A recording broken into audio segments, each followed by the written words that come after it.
What is up, ladies and gentlemen, sweet fantasy football angels of all kind? We're back. It's Alarm Fantasy Football. We are here today. Double duty. Not sure if we're going to keep it rocking. You guys know, anyone that knows the channel knows that as we get close to the season, we do extra shows during the season. We make sure you're covered every single day because we got waivers, we got trades, we got lineups, we got a lot of stuff going on. So we like to ramp it up a little bit. And the way we're doing it right now, because it's not quite redraft season. It's not quite here yet. You can get in your early leagues, but August is really redraft season. It's still best ball season for us, but we want to make sure we're plugged in. We know what's going on. What we're doing is we're hitting the best ball contest out there, and no bigger one right now than the $15 million DraftKings contest. $2 million. Oh, look at the merch. Where's my merch, dude? I don't know.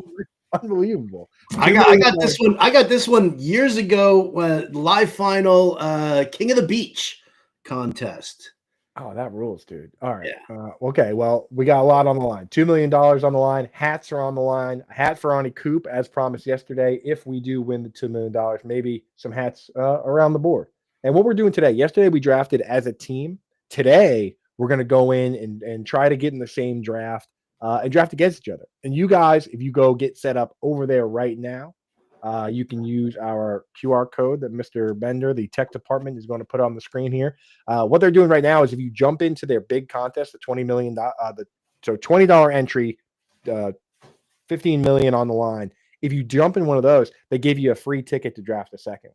So a little 2-for-1 action right now. Draft one, get one. It's not a BOGO, it's a Dogo. How about that? Oh, welcome to the dojo of Dogo here.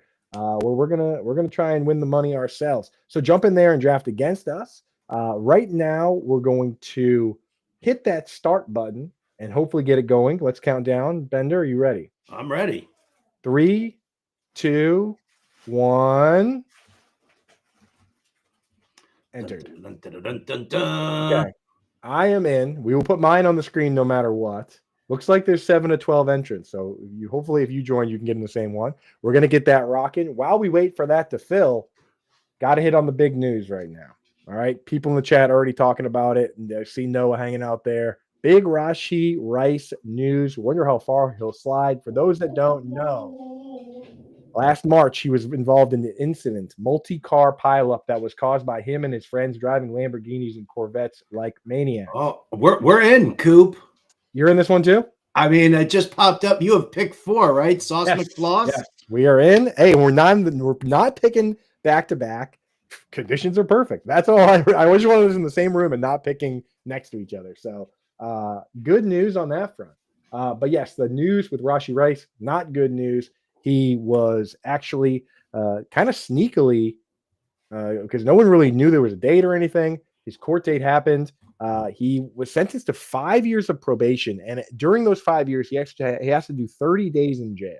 So not just a slap on the wrist, he actually has to go to jail, even for a brief period. But Adam Schefter also reporting that because it came down now that his suspension is going to happen this year. So I mean, Bender, a lot of different ways to go with this. Who knows how many games he's going to miss? I expect it to be multiple games because, I mean, like, it's a charge where he actually has to go to jail. The first 2 games on the schedule, Bender, if it's just 2 games, those 2 games are a Chargers game and an Eagles game.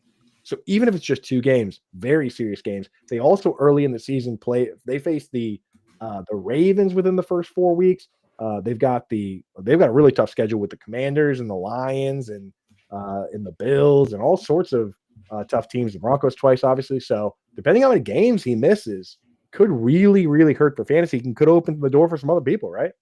Yeah, it's gonna hurt. I mean, it's gonna hurt the Chiefs initially, but we'll see what it is. You know, the NFL has never been, too strict. I kind of tweeted it out from at Roto Buzz Guy. I was like, what are we looking at here? Are we looking at 4? Are we looking at 4 pleated down to 3? Like, that's kind of the nature of the way it ends up going in the NFL. So a lot of people are saying, 4 to 6 games. A lot of people are saying 6, but I always think that is a little too steep for what the NFL ends up doing. Yeah, six would really hurt. 6 would really hurt 6 would be because devastating. It would. 6 would be devastating because you can lose a couple games in your fantasy football league. You can't lose 5 or 6. You're in a real tough hole. I've seen John and Pemba dig out of it, but it puts you in a really tough spot. It hurts the Chiefs, and it also encompasses a number of those really difficult matchups that they have. Right. So you go and look. If it was 6 games, those games would be the Chargers in Brazil, the Eagles game, a game at the Giants, a Ravens game, and then a Jaguars game. It was 6 games, and then also the Lions game. So that would be brutal. That would be absolutely brutal for the Chiefs and for Rashee Rice, but 6 kind of feels appropriate. I mean, yeah, I guess leaving the scene is always the devastating part, right? People Like were leaving the hurt. scene is going to be like that's But again, I mean, I hate to like bash the NFL and bite the hand that feeds me a little bit here, but the bottom line is that 30 days in jail to serve at some point during a 5-year span, right, is showing leniency for what he did, right? 5 years Right. probation. And so I kind of, I look at that and I think that, if the judge is kind of being, I don't necessarily know if this is a soft punishment, if this is a hard punishment. I think that, it feels soft because, they're letting him serve the 30 days at some point in the 5 years. And I feel like that is going to end up, affecting how the NFL like really, really handles it.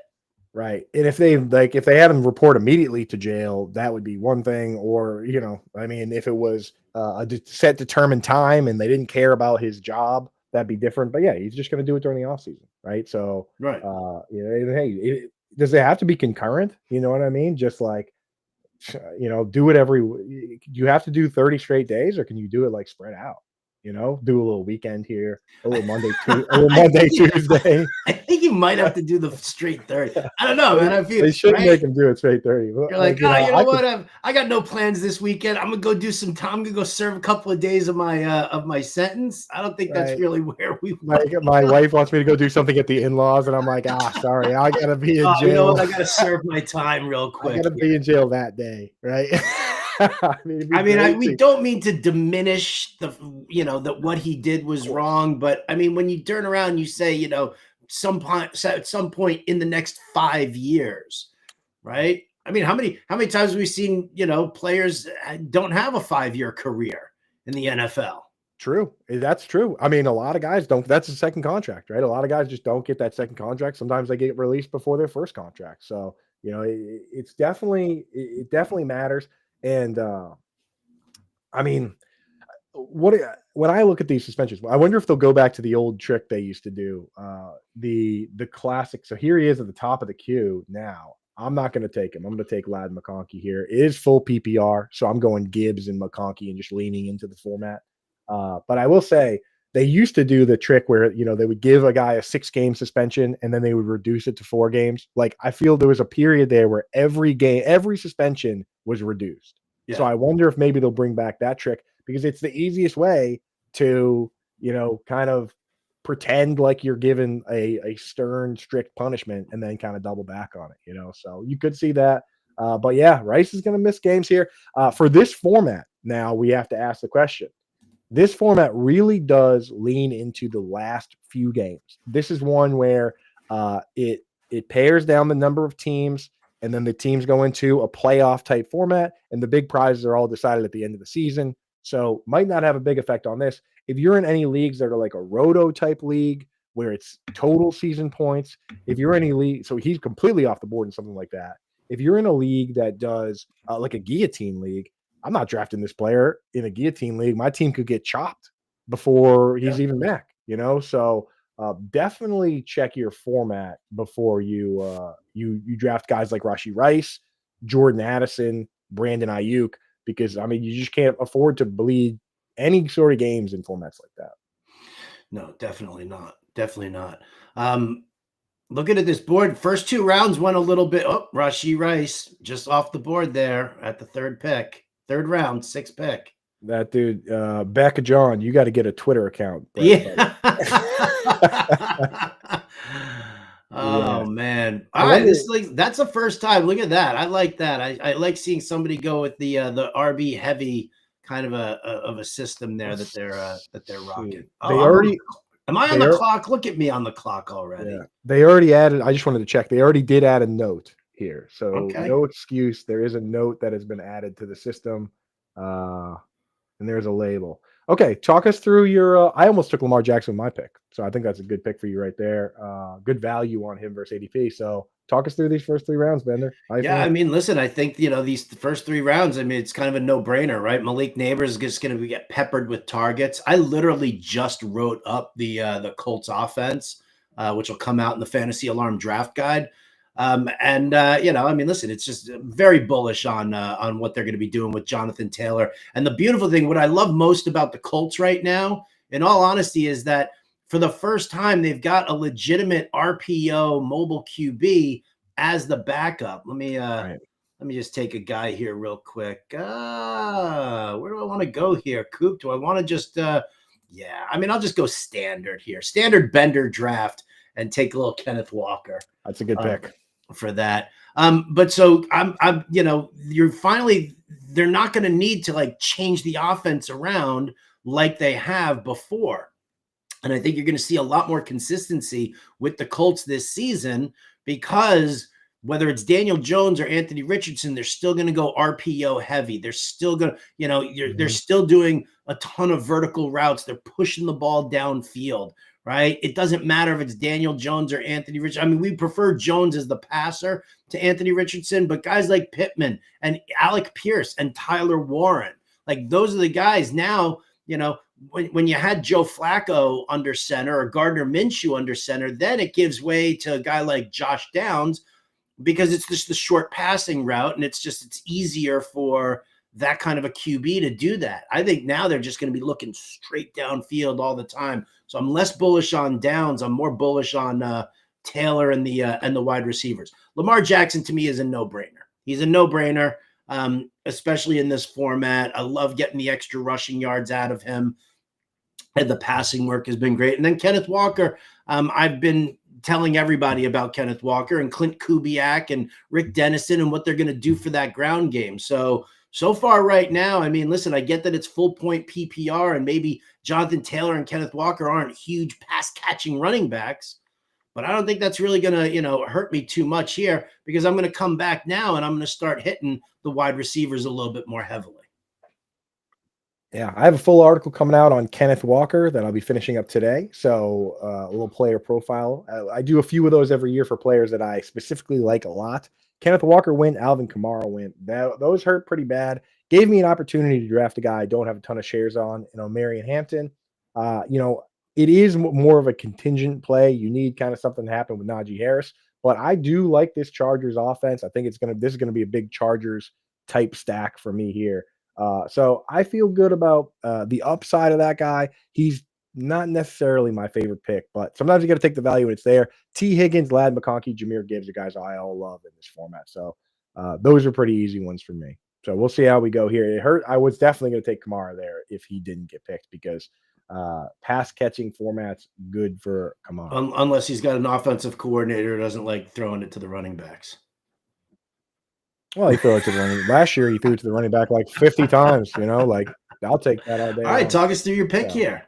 Are you just going to complete your stack and take Justin Herbert right now?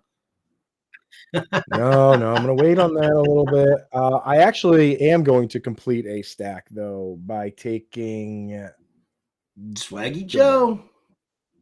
Swaggy Joe. I'm going to take him here. The Jamar Chase guy didn't take him. I know was probably hoping he would come back around. That really, you can pull that off if you take Chase and Higgins, but that's the problem that you run into when somebody else has Higgins is that I did have an incentive to take Burrow. When you take both those guys, there's no incentive. So I'm going to stack it up right there. We'll get it rocking. Devonta Smith is a guy I like a lot. Pickens. I'm finding that the ADP over here is more favorable to the builds that I like later on, but it's really sharp early. So You gotta focus on your guys. I like your team right now better than I like my team. I'll say that. Well, thank you. I'm very curious to see if this player falls to me here, where I'm supposed to go. All right, good. Chuba Hubbard taken off the board there. It kind of helps that decision for me as far as like really where I want to go, what I want to do with it. Where to go here, Coop? Where to go? You know what? I think I'm gonna kind of stay with my early running backs and a pass catching running back at that. I'm going to take my early running back work here and see what happens with the wide receivers. Again, everybody's sitting here pounding wide receivers so early. I kind of have to look for it. I was thinking about Zay Flowers, stacking him up with what's his face with Lamar Jackson. But overall, it just didn't suit me. Wasn't really what I wanted to do. Oh, I'm on the clock right now already. Ugh. You're back. You're back up. Look who's at the top of the queue. Your favorite. You could see this is where you could get value on the guy at the top of the queue here. Do it. I'm not going to do it. I'm not taking Jalen Waddle. Why am I going to take Jalen Waddle? I mean, there's a real world where he comes back and he's healthy this year and he gets like 130 targets. Right? That's why you take him. And the reason that you would take him there is that he goes pick 56 on average, which is actually where Joe Mixon was selected before you took RJ Harvey. So you would have been getting a pretty big discount, at least half a round discount on a player, But again, if it's a player you don't like, you probably usually only take that guy when it's a full round discount. So I get that too. But I would have taken him there. I think Waddle could potentially stay healthy and they really have the two target hogs at the top there, unless you think Darren Waller is going to come in and get who? Targets. He's too busy spitting bars, baby, complaining about his ex-girlfriend or wife. Yeah. Were they married? Do you think? I don't know if they were. Do you think that the Dolphins this year could just be a complete train wreck? I do. You know what it is, man. I think that the Dolphins have kind of gotten a little stale, right? Like when Mike McDaniel came in there and took over, I mean, it was new and it was exciting, and he's taken that San Francisco Kyle Shanahan offense and he's putting it over to to Miami, and they've got all this great and the yards after the catch. But with the injuries to Tua, the injury and the age to Tyreek, I'm not a Jalen Waddle guy. I look at the Miami situation and I say, I'm not really that enamored with it. I think that defenses are kind of catching on to everything that they're trying to do. And I think that that's, a little problematic. I don't see the changes being made in Miami's offense to really be that, that dominant high-powered offense. Yeah, I mean, and that's the thing is that people are saying that the offensive line got better. I don't really get how you can lose Teron Armstead and then say that it was a successful offseason at offensive line. Those guys just do not grow on trees. So I'm with you. It does scare me, but I do think that both the wide receivers can get easily clear like 120 targets if they stay healthy. Neither one has been healthy lately, so we'll see. I took Juwan Jennings here. I will say, in classic 49ers fashion, the moment Juwan Jennings becomes one of the top options on the team, time to complain about the contract. Juwan Jennings, never fails, just like Deebo Samuel. It never fails. Just like Deebo Samuel. Yep, just like Deebo, just like Brandon Ayuk. He looked around at the chair he was sitting in and said, my turn for a new contract. And just like they said, he came out and said, pay me or trade me. So that's the formula. And again, it seems to be, AJ Brown did it. And then AJ Brown had the same agent as Brandon Ayuk. And then he did it. And it seems to be contagious, this whole idea of pay me or trade me. And I guess it's Juwan Jennings' turn. Hopefully he gets paid, because I would like for him to be the top wide receiver over there. I think he could be the number one wide receiver on the team from the start of the year to the end, depending on what Brandon Ayuk looks like when he comes back. But hopefully he'll be ready to actually play. I'm going to take a little Cooper Kupp here. I don't love those picks, dude. Full PPR. Yeah, it is full PPR. I think Jackson Smith-Njigba gets the bulk of the targets there. But, I mean, again, Jackson Smith-Njigba is also going to draw the heaviest coverage. And when they start facing, those top corners, we'll see what happens. But, like Diggs and Cup, I think, those are two guys who, are we looking for bounce backs? I definitely am. And I believe in both. Right. And now with the build that you've created, I'm on the clock here, so I'm going to need to select a player. Let's go with, you know what? Here's another player I don't draft a ton of, but this is a good format for him, and that's Josh Downs. But let me just say, with your pick, with Cooper Kupp and Stephon Diggs, now with Kupp, Diggs, and Neighbors, you have a lot of hypothetical targets, assuming guys are healthy. And with your next few picks, you can really just lean into upside because you kind of do have the safety there. If those guys get hurt, they get hurt. But like, you were going to be in trouble anyway if your guys get hurt, if any of your guys get hurt. So you just assume that those guys are healthy, the lower A dot, high target guys, and now you just shoot for the moon, right? So same with my team now. I have probably enough safety that I'm going to start doing something very similar. But Josh Downs is a player that on paper checks all the boxes. And what I mean by that is when you look at his separation score, when you look at his yards per route run, his targets per route run, it's all great. And those players, when they get a bigger role and they get more snaps, blow up in a big way. CeeDee Lamb started as a part-time guy. Chris Godwin started as a part-time guy. Jackson Smith and Jigba started as a part-time guy. When they got full-time rules, boom, laser show, right? The question is, does Josh Downs get a bigger role? I don't know if he does. That's why I do like drafting Michael Pittman, because I know he's going to have a full-time role. But there is a world where they look at Josh Downs and say, hey, you know what? This guy's really efficient when he does play. We need to get him on the field more. And maybe they do juice him up a little bit this year. So we'll see. We'll see what happens there. But you got to get some Downs just in case it does happen, because he has been very efficient. It's easy to have good efficiency numbers when you only face nickel corners and linebackers. So we'll see. We'll see with that one. I've got a player. I see a player in the queue that would fit real nicely with your team, Bender, if they make it again. I don't know right. You did that to me yesterday in the worst possible way. I'm not saying any names. But I think you and I are both looking at the same thing right now, right? So fingers crossed.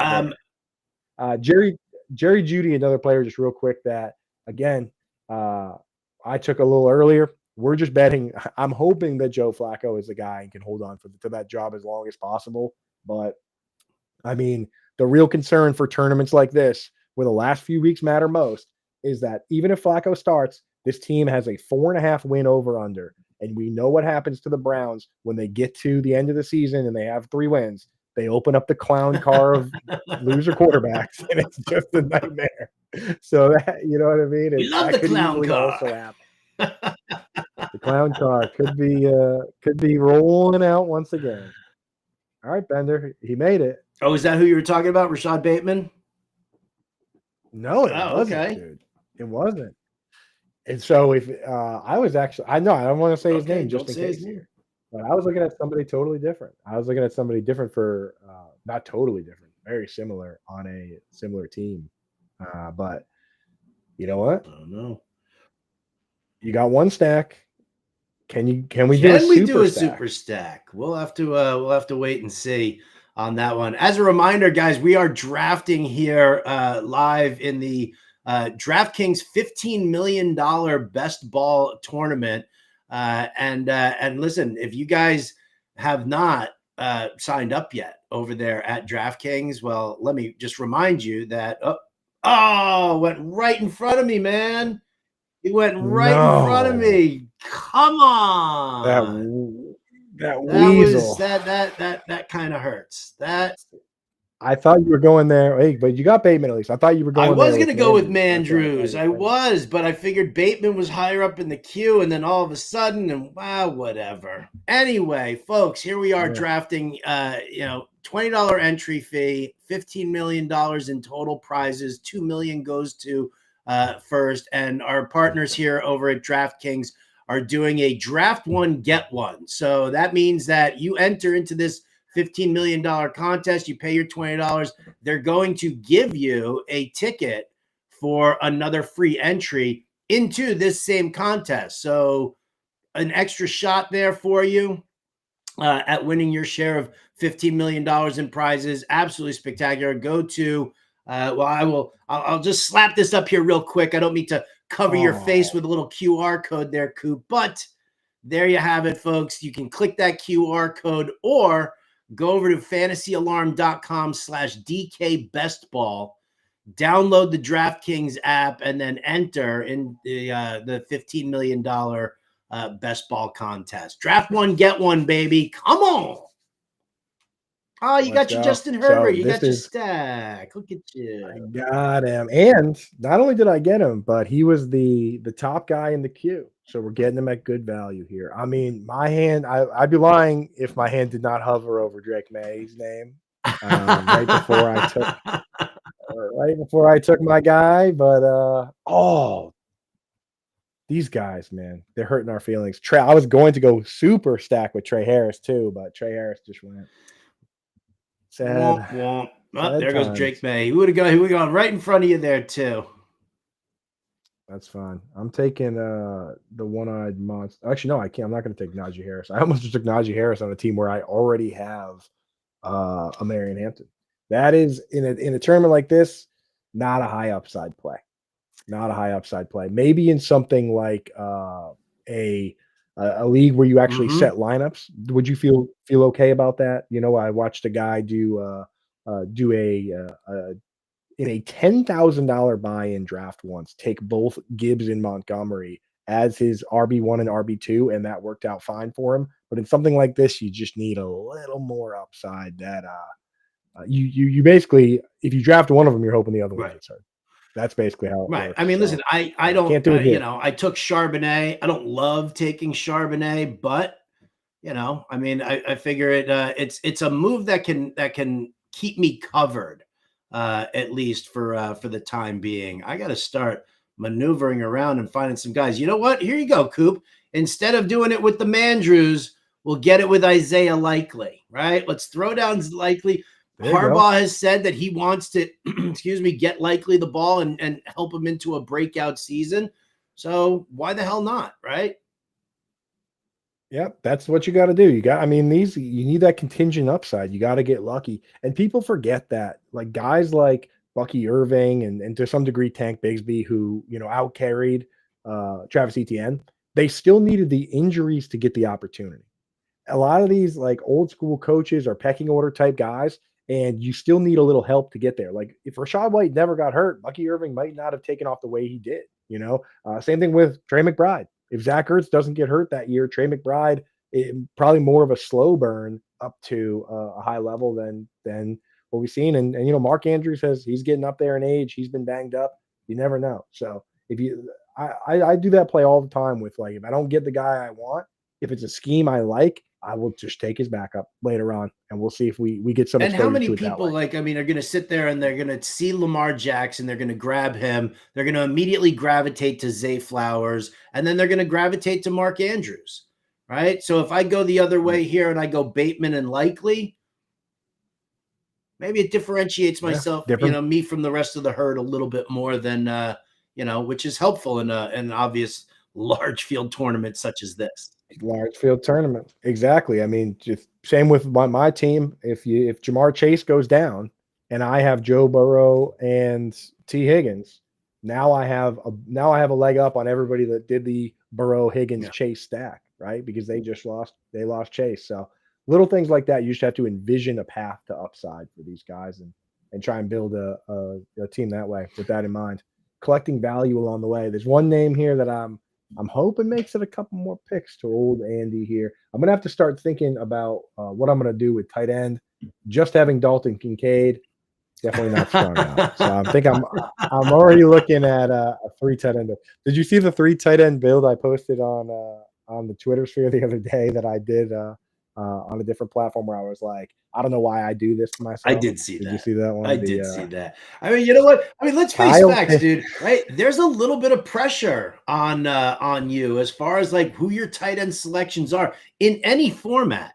People are definitely looking at you like, I mean, listen, I for years they were calling me the tight end whisperer, and and that was for DFS purposes for the most part, but then they started, about streaming and waiver wire and stuff like that. that every time I talked about a tight end, everybody was like, who is it? Who is it? Who is it? Who's the name that you're whispering right now?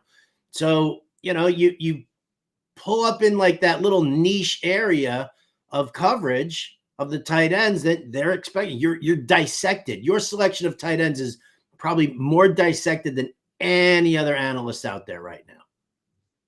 Of course. And that's why when I do the ultimate tight end guide that's in the Fantasy Alarm draft guide now, I include all the reasoning for the pros and for the cons for every single player. Every single player, you will get the good, you will get the bad, and you will get my advice. And my advice basically just takes into account ADP, right? So I give you, hey, here's what this guy does well. Here's the path to upside. Okay. And then I give you the bad. I say, here's what he doesn't do well. Here are some of the hurdles for this player. And then I say, hey, you know what? I'm willing to take those risks at ADP, or I'll say, I'm not willing to take those risks, or I'll say, hey, if you're going to wait on tight end, draft 2 of these guys. Here are a couple options, right? So for me, I have no problem touting my guys or building the teams that I build and sharing that information because I do the research and share all that information with everybody so that they can circle back and say, you know what? The good outweighs the bad. I'm going in with you, or the bad to me is too much of a risk. I'm not going in. So for me, I have no qualms about people scrutinizing my information because I put it out there in full, 10,000 words at times, just to make sure people know everything they need to know. So I have no problem with it. Bring the scrutiny. Stare it down, baby. Stare it down. Now the question is, Ramondre Stevenson, Bender, what do you think about that? I'm fine with it. Like, I think that Josh McDaniels is going to utilize both Stevenson and Trevion Henderson. And everybody looks to Trevion Henderson and says that, yes, he can take it between the tackles. Stevenson is a better power runner than Trevion Henderson is. That's bottom line. It's not a knock on Henderson. He needs to develop more. He needs to show that he can, take it between the tackles just a little bit more. So, it's almost coming up to my pick here. And I'm looking at a guy, and he's still available to me because I tell you what, man, I get it. It's, if we're going to see what happens with Rashee Rice, well, we're definitely going to see what's going to happen with Quinshon Judkins. So he might not be the most efficient runner, but Jerome Ford is at least going to start the season as Cleveland's top guy. Now, maybe this doesn't, pan out, but we've seen him, fine. Majority of his runs, 2.8 yards per carry. Can he be explosive and get that 50 to 60-yard run? Yes, he can. And this is the format for it, right? Like, so if the complaint about a player is, oh, well, he got all his yards on big plays, big random touchdowns, this is the big random touchdown format, right? So I'm absolutely on board with it. Same thing with a guy like Tucker Kraft, where it's like you go back and he had 18% of his yards came on 2 60-yard plays. Well, good. He's capable of 60-yard plays. That's enough for me, right? Chigga, Kyle Pitts, both these guys had multiple 40 and 50-yard plays. Like, I just need them to crack my lineups at the right times, right? So for you with Isaiah Likely, you're probably at some point going to need to circle back for some safety. Oh, did I just got auto picked? I don't know. I can't see you've got the board. We're hiding behind the board. I got to look at my own draft board. I did, but I was actually just going to look and take Quentin Johnston. So happy accident there for me. And unhappy accident for me because Quentin Johnston and Tank Bigsby were at the top of my list. I have Herbert, so I definitely would have taken Quentin Johnston, but I like Tank Bigsby. I think that he has a real opportunity to be the starting running back for that team. It's entirely possible. When you just look at let's go with here, I'll take the other one. You got Quinshon Judkins. I'll go with Dylan Sampson. And we'll split the difference on that one, right? Right. So when I look at this Jaguars team, like, people are always rushing out to best case scenario, which I get it. Like, the mystery box Bashal Tutin showing up and just taking over the job and being a superstar, that would be great. That would be really nice. But the fact of the matter is, this guy fell all the way to day 3 of the draft. Like, they were double-digit running backs were selected before Bashal Tutin. And last year, at the same time, we were very excited about Kamani Vidal and the possibility that he was in a kind of a backfield with not a lot of names in it, and that he would come out of nowhere and be the guy. I don't think he even played. Right. So, like, there's a very real possibility that Bashaw Tootin just ends up being your typical rookie RB3, like Sean Tucker was for Liam Cohen last year. He was just kind of the guy that came in for mop-up duty in the fourth quarter. If that's the case, then the battle is between Travis Etienne and Tank Bigsby. And Tank Bigsby was more efficient last year than Travis Etienne. He got more carries. He was better with those carries. There's a real possibility that Liam Cohen shows up and Tank Bigsby is the more efficient player, and he gets the starting job. And that's how we got Bucky Irving last year. I'm not saying Bigsby is Bucky, but I mean, if you're the starting running back for a team, then you're a value in the 14th round. So I just did a lot of talking about the pick made by not me. So congratulations to that guy. That dude who took Bashaw Tootin, or no, the guy who took Tank Bigsby. Right after Tank Bigsby. Yeah. Congratulations to that guy who got a player that I like instead of me. I took Dylan Sampson, a player who is fine. I mean, he's explosive. So who knows? I'm going to take another running back here and then be done with running backs. And I'm going to take another explosive guy, Jalen Wright. I like that pick a lot. I like that pick a lot. Yeah. And then, Devon Achane, I still like that pick in this format. He does go out and play wide receiver a bunch. I think we could see a lot of plays with both these guys on the field this year.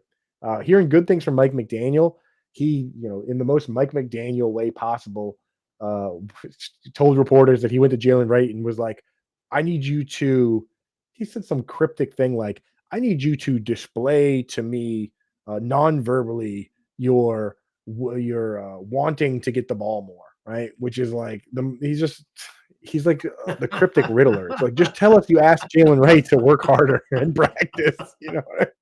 Just tell us what you said. It's like so, but he said that Jalen Wright responded well and that he deserves to get the ball a little more. So hopefully he does. Super blazing fast guy that can rip off a huge play in the right situation. So. They use the fullback, which always helps that yards before contact. Really helps you spring big plays. I was watching Alvin. I was doing my Kenneth Walker article, so I was watching some Alvin Kamara highlights. I'm going to throw a couple clips. The article's done. I just want to throw a couple clips in there. There were a lot of plays where Alvin Kamara, no one even touched Alvin Kamara until he was already like 8-10 yards downfield because they were just throwing Taysom Hill and Adam Prentice into motion into the hole. Dude, this Kubiak scheme could really, really open things up for Kenneth Walker. I'm super pumped about it. I mean, I just, again, you look at, I mean, just historically, right? And that's one of the things, like the reason that I do these coaching scheme articles is to show everybody not only just, how to view an offense and how to pick guys for fantasy purposes out of each team, but to also see certain things that have developed over time. You see history, you see patterns. Clint Kubiak's father, Gary Kubiak, worked with Rick Dennison and turned all of these like schlub Denver Bronco running backs into 1,000-yard rushers. Orlandis Gary, Mike Anderson, Reuben Drones. Then they went to the Houston Texans, Steve Slayton, Arian Foster. Then they went to Minnesota. Dalvin Cook turned him into Dalvin Cook. And so when you know that that's the trend, and that's what you're looking for, that with so much coaching movement over the place, you can follow some of the coaches and some of their coordinators and understand which players are set to pop, so to speak. Right. And when you watch Dalvin Cook highlights, you realize that there's levels to this game, right? And there's guys that in the zone blocking scheme can turn into true creators that can create for themselves before they even make contact, right? Like you go in and watch Dalvin Cook and he is kind of moving one way to set up the blocks before he makes a cut back the other way. And it really is beautiful to watch. Kenneth Walker can not only do that, but last year he was second in forced missed tackles per game behind only James Conner. 4.2 broken tackles per game. Derrick Henry was sitting at 4. Only James Conner was higher. This guy had 47 broken tackles in only 11 games. So if we're going to have the yards before contact, And then the broken tackles. I mean, Kenneth Walker, couldn't be more excited about him this year. And hopefully his ADP stays where it is because he's going like RB15, which in a lot of these drafts, we're talking about third, fourth round pretty easily without having to use one of your first 2 picks on him. So feeling real good about that. Last Real pick, good baby. Where are you about that. going? So is this round 20? Oh, no, it's 17. My bad. Okay, we're good. You just scared me. Well, you know what it is, man? You need to pull the draft board up a little bit more so that we can see how much we got. You got it all buried there at the bottom.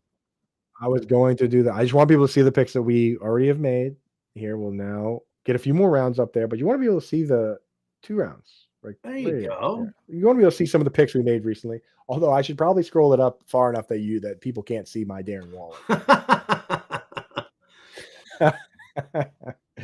It is best ball. It is best ball. And, you go back and look at it. The year with the Giants, his last year with the Giants, where he got hurt, missed a ton of games, only played like 11 games, 74 targets. They were still chucking the football at him. So I don't know. I think maybe there's some magic there. Maybe he comes back motivated. He's had some time to get healthy.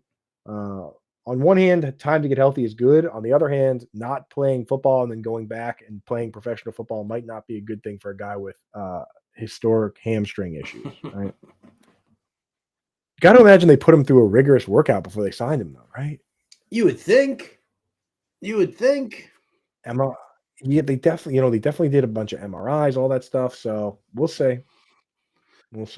It is if you're not going to shoot for the moon in the $15 million prize DraftKings contest with $2 million going to the top team, then where are you just going to play fast and loose with the rules bender? This is the place to do it. And now's the time to do it with the promo they have going on.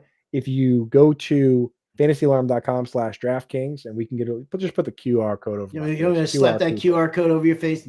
Boom. Just put it right. There it is. Right over. QR Cooper. If I ever write a fiction novel, that's the name I'm going to do it under. QR Cooper. But if you hit that QR code right there, right over my face, you can get set up now. You do one of these drafts that we're doing right now. Boom, $20 to get in. They give you a second one, and the moment you put that in, the ticket hits your account. Just a nice little red ticket right there, ready to go. So a little buy one get one draft deal going on right now over at DraftKings, and I'm liking this platform a lot. There's something about PPR that you just feel like you know what you're doing. Like you feel exactly which way to lean. Well, that's always the thing, right? Because I mean, everybody's playing PPR now so much more than standard or even half point PPR. Like I feel like that's like an old school thing at this point. So all right, wait. You make your pick here. If you don't like zapping QR codes and you want to go a little old school, fantasyalarm.com/DK best ball. That's where you want to you want to do that. I dropped off that information to my neighbors. I've got like 3 dudes who are 3 surfers who are living together a little ways, a couple of houses away. And one of them is just sitting there crushing DK best ball drafts over and over again. So I popped in and I was like, hey, just so you guys know, if you sign up over here, boom, you draft one, get one free kind of a thing and whatever. And they were psyched. I was walking the dogs late last night and one of them like screamed out to me. He's like, we're in the draft room. Where are you? That rocks, dude. I love that, man. There's nothing better than when somebody like recognizes the Fantasy Alarm hat or whatever. They're like, Fantasy Alarm? I'm like, yes. I would actually love to talk to you about football. Whatever I'm doing right now, yes, I would love to. If it's like a wedding and I sit down at a table and somebody's like football, I'm like, yes. This is now I know what we're doing. Yeah, I'm fine with that as like, in like a public event. But if I go to like a ball game or something like that, nope, I'm not wearing it at all. Well, because we're actually we talk about the game. We're already at the event. Yeah, but yesterday I was actually thinking about PPR, and it's kind of like when I'm on the putting green and I go and look at a putt. Sometimes I don't want it to be like straight, where I'm like guessing, is it left, is it right? Sometimes I like when I know it's like a left to right break. I know which way to go and I can lean into it. That's PPR for me. All things considered, I can sit back and say, who on this board is going to get the most targets? This is the format for that. So And now I'm going to take a player that you. Actually, you know what? I'm not going to take Jatavian Sanders here. Jatavian. I'm not going Did to you take do? I him. didn't even look. Did you do a 3 quarterback, 3 tight end build on this one? No, only one quarterback. Only 2 quarterbacks. No, you know what? I'll do 3 quarterbacks. Boom. There you go. I got 3. Oh, I didn't mean to talk you into that. There it is. No, it's actually great because I was about to take Taj Brooks, and it's like not even a guy I really draft much of. But I love these deeper drafts because there's so many players that like I don't take in like a 15 or 18 round draft that I want to have exposure to. So this is going to be my premier platform moving forward for the next few weeks at least, so I can load up on my guys Jatavian Sanders and Jarquez Hunter and some of the I mean, I deep tell you cuts what, here. I do love my build on this team. I do love this team. So I think that, with this team obviously about to win the $2 million, I'm going to make my next pick here.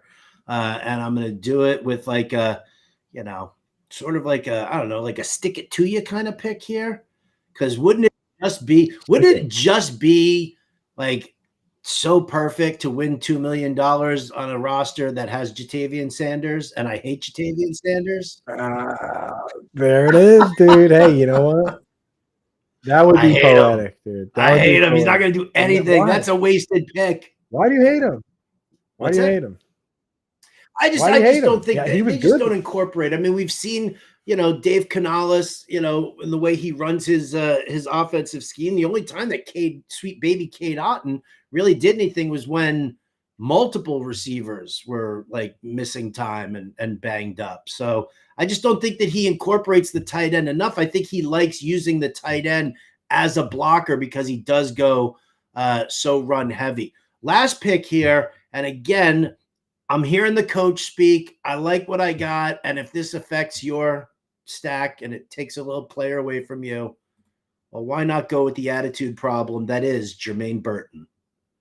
Perfect format here.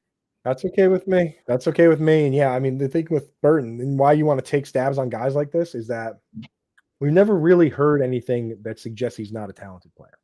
You don't go to Georgia and also Alabama if you're not a Right. talented football player. It's been an attitude thing. But at this stage, there's so many guys that are just flat out stink that you got to at least take some sort of shot at upside. So I love that. How about this pick? I love that you took Jatavian Sanders because it gave me the green light to take this player who fits right in with my stack. My supercharger. Gadsden. I like Yeah. it. Yeah, Rondé Gadsden. Why not go for upside? This is a guy. Look, it's a lot of speculative narratives, right? But you got Greg Roman as the coordinator. He actually orchestrated a season with Mark Andrews, where Mark Andrews was a top 5 tight end that year, and he only played 41% of the snaps because they used Nick Boyle as the inline tight end and basically just used Andrews as like a wide receiver. Right? That's kind of how they did it. Nick Boyle played 70% of the snaps that year. Mark Andrews only played 41. So if Tyler Conklin's in the inline role, the Nick Boyle type role, and Gadsden gets that kind of big slot role, that would be great. Now, their tight end coach, Andy Bischoff, was actually the Ravens tight end coach when they converted Darren Waller into a tight end from a wide receiver to a tight end. And he has already been on record saying that Rondé Gadsden reminds him in many ways of Darren Waller. That is enough for me to pick Rondé Gadsden at pick 215 or wherever I just took him. 215. I will lean into all the coach speak in the world. And Listen, there are certain comps that get made, right? I mean, we did not our attention really kind of like perked up when we heard Sean Payton say that Pat Bryant reminded him of Michael Thomas.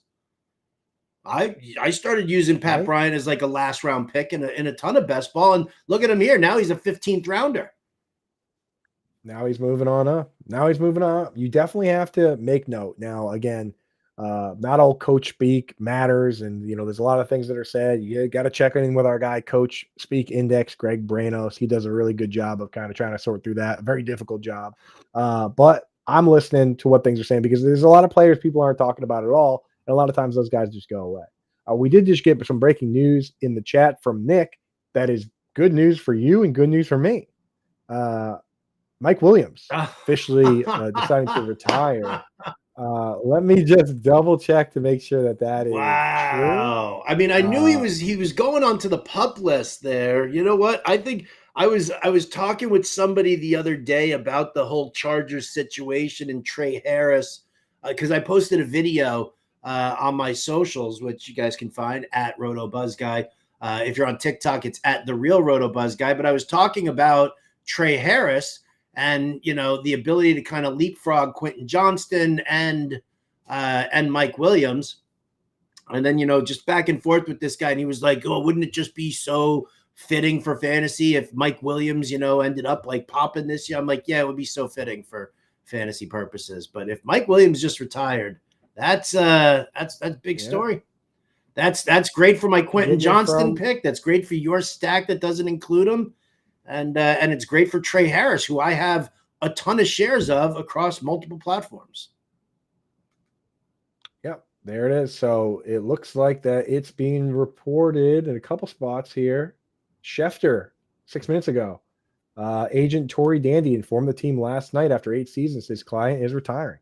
So there you go. Great news for Quentin Johnston, who you got there, but definitely trickles down a little bit to the other options too. So one less thing to worry about. One less thing to think about there. Now I just need the Seahawks to release Noah Fant to save $9.5 million, and we will move Elijah Arroyo up in our spots. There's only a few more shoes left to drop here in this fantasy football. Yeah, I actually, you know what? It's kind of funny. Where did Arroyo even go in this draft? I don't even. He did not, because I was looking at him before, and I was like, because I wanted to complete my my Seattle stack. I went triple stack here with my roster. I don't know if you caught that as we were going on. I've got the Ravens stack, I've got a Seahawks stack, and I've got the Giants stack. Ravens, Seahawks, Giants stack. Let's see if you have any. Let's take a little peek and see if you snuck a little correlation in there. Giants, nope, nothing there. Ravens, Seahawks, Giants. No late season correlation, but we talked with our guy Brandon. Oh, Brandon Fox. Yeah. Who didn't use any late season correlation. He doesn't lean into late season correlations. And we're talking about a guy who he last year drafted over 2,000 best ball teams. This year he's going to clear 3,000. He won the main event for RT Sports. He does lean into team stacks, quarterbacks with wide receivers, quarterbacks with tight ends. Doesn't look at late game correlation. Basically just explained to us that in his mind, it's difficult predicting which of those teams are going to be good, which of those matchups are going to be good, which ones are going to be the shootouts and which ones aren't. And to him, when you get to those later rounds, you're better off taking the values than you are reaching to create stacks. And if the player is on the board at an ADP value and you take him and he happens to have that stack, then great. But the value is more important than the correlation. And I'm fully with this for some late season correlation. I'm looking at the week 15 schedule right now. I don't have any Washington Commanders to go opposite my Giants stack. However, Seattle hosts Indianapolis. So I've got my Jonathan Taylor going up against my Seattle stack.